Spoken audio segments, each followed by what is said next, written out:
Good morning. Buenos días. Magandang umaga po. My brothers and sisters, it's a beautiful day and we have a great service. Today is your Sunday. I'm really happy for that. Because sometimes our expectation is to hear the preacher or special guest preachers. Well, today we have the great privilege to hear God's voice to our youth. Listen carefully. Because God is talking to us through them. Different way, definitely. But it's God. Be ready. Because they are ready. Amen? Amen. Well, let's welcome. The first one this time is Patryce. Good morning. Good morning. My name is Patryce Stewart. And as many of you guys might know, I grew up in this church since the days of Pastor Sandy. And some of you have watched me grow from a little girl to the young woman that I am today. And on May 31st, I graduated with the class of 2011 from Elizabeth Seton Catholic High School. And the excitement I felt during my high school graduation was greater than any feeling that I've ever experienced. Like, I was so done with like my white Oxfords and my plaid skirts and waking up at 6:30 every morning in that annoying late bill that I was ever so used to. And I complain about my school on a daily basis, but I can't help but to appreciate all the things that it's given me. It's given me the most amazing group of girlfriends, an English teacher, and a crew coach that I'll never forget. And my English teacher, Miss Jordan, was a woman who was very spunky and full of life. And instead of just giving us classes on all Shakespeare and all Emerson, she would make time for like life lessons. And she taught us to know that we are worth everything and we are not to settle for anything less than we deserve.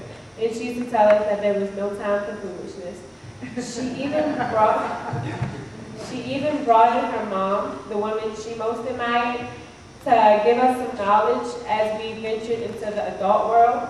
Miss Jordan wanted us to be as prepared for our upcoming college experiences and all the different types of people we could encounter. And we would prepare by playing games like what would you do if, and we would have group discussions, and she even brought in Seton alumni to tell us about their experiences in college.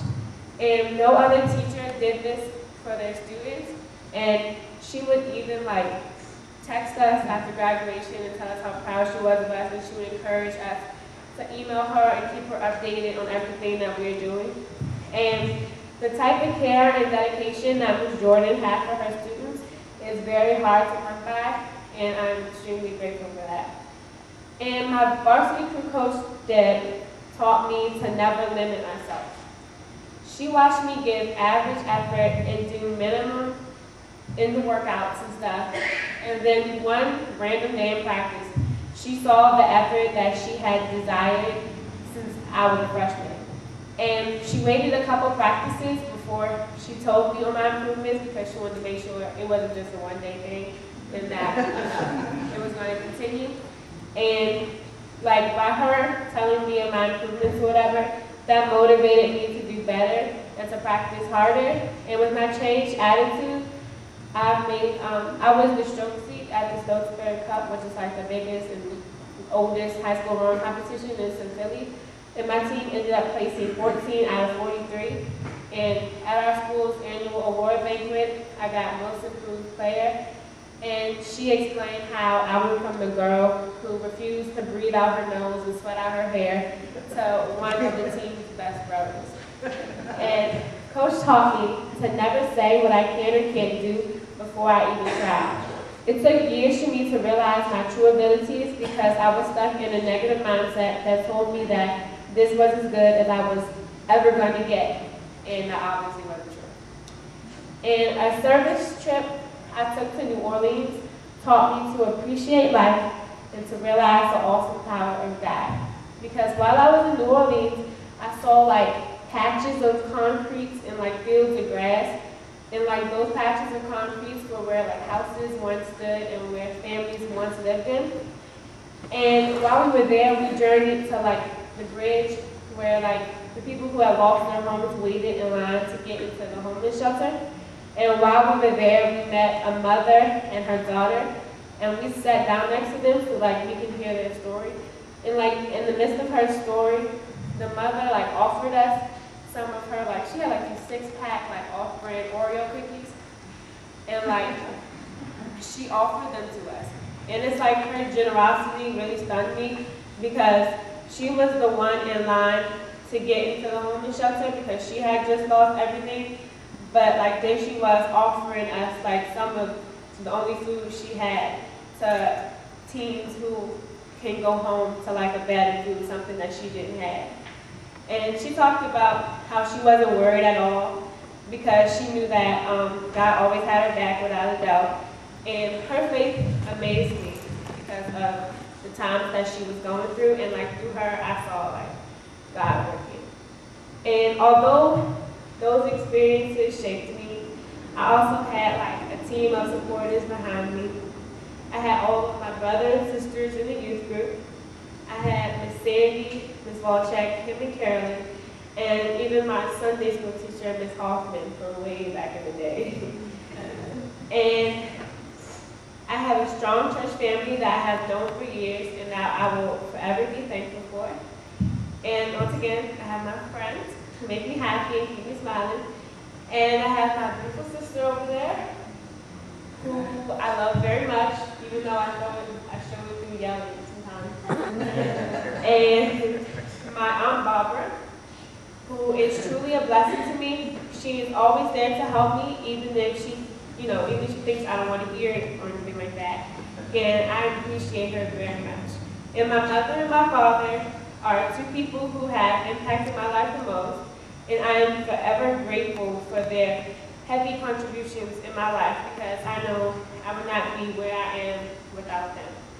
And in the fall, I plan on attending St. John's University in Harlem, New York, and majoring in broadcast journalism and sports management, and then take some courses in political science. So yeah, wish me luck.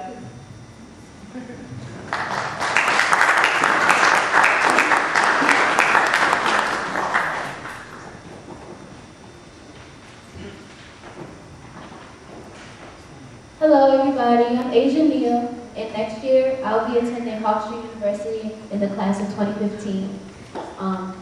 Many people would describe me as a talker. Some would even go as far as to say that I'm a social butterfly.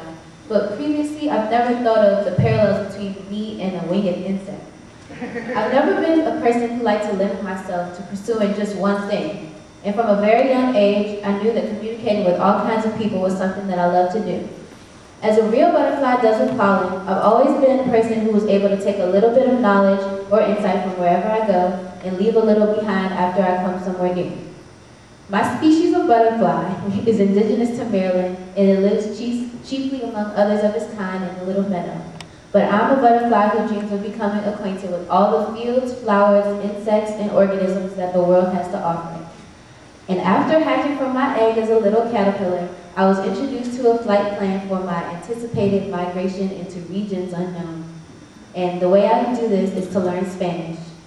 Since kindergarten up until 12th grade, I've been taking Spanish, and I took it all 4 years of high school, as you know. And after the year was over and I graduated, I actually got to go to Spain, and that was really cool, and I got to talk to all different kinds of people. And through my dedication to Spanish, I learned that I can do almost anything if I do it with hard work.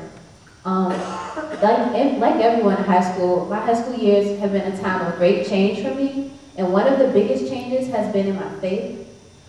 In my sophomore year, I began to question my beliefs and my place in the world. It was a rough year for me overall, but I retained some sense of stability knowing that I always had a church home to turn to whenever I needed it.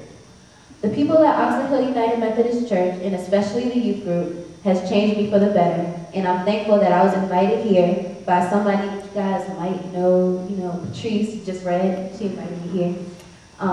After a year of just being in the youth, I was baptized and confirmed as a full member of this church in 2007, and I've become best friends with people that used to be complete strangers to me. These friends have seen me change from an awkward and naive middle schooler to an awkward and naive high school graduate. But I have gained much more knowledge about myself and about the world that I live in these last 4 years of my life. I've become much more confident as a person, and I've also become more confident with my abilities, like as far as performing arts go, by being in the youth group and singing with the praise band occasionally, by being in the drama club and chorus, and these have managed to restore my confidence that I can still do anything that I put my mind to, as cliche as it sounds. From my past experiences, I've also found that not going after what you want in life may either get you nowhere or may leave you somewhere that you don't really want to be. My goal in college is to become more self-motivated and proactive. And rather for just wishing for things to happen, I want to go after them and make them happen. By pursuing the education at Hofstra University, I don't just hope to graduate without regretting my choices, but I hope to want to look back and be proud of all that I've accomplished.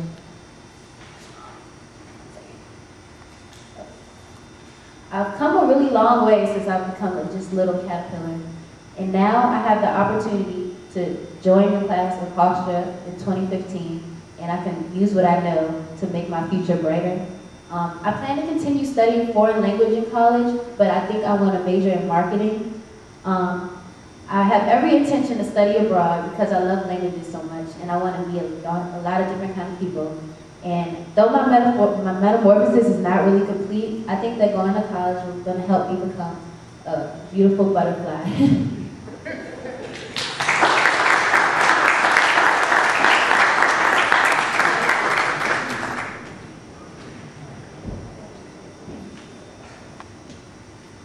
Morning, everyone. Morning.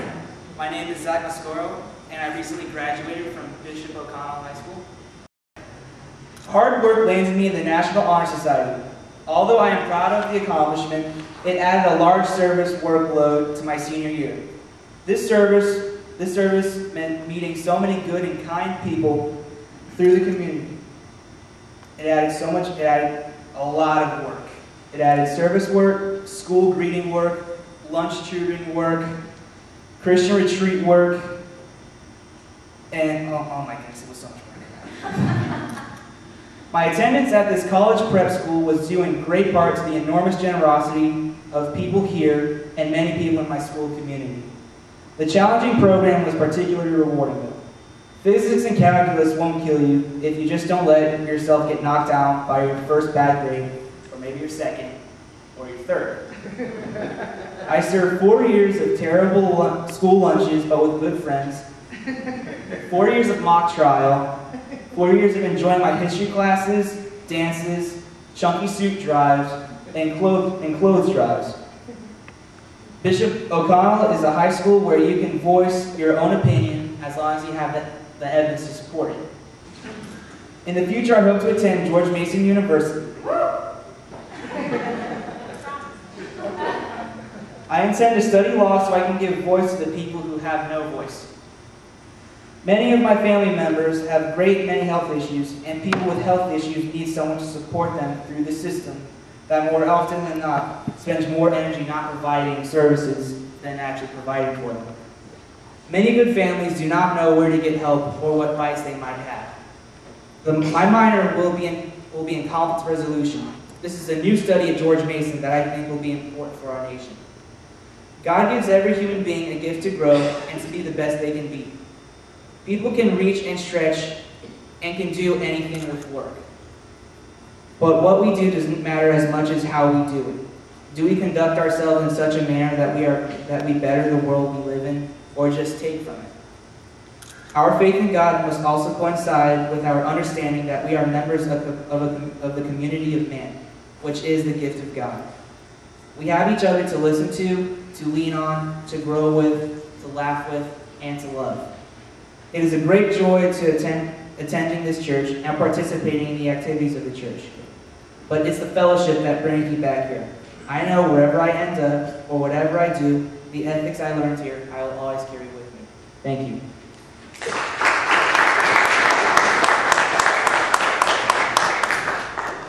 Amen. You know, my brothers and sisters, we have a great youth. And you know what the feeling I have? We are doing a good job. But also, we need to send them a message. No matter the age, they are part of this family. If we don't know how to work with them, we're going to learn. We're going to change. They need us. And we are here thanks to God for them. Amen? Amen. That's our commitment. Kids, this is your place. Don't go away. When you return from university, come on, visit us. This is your place.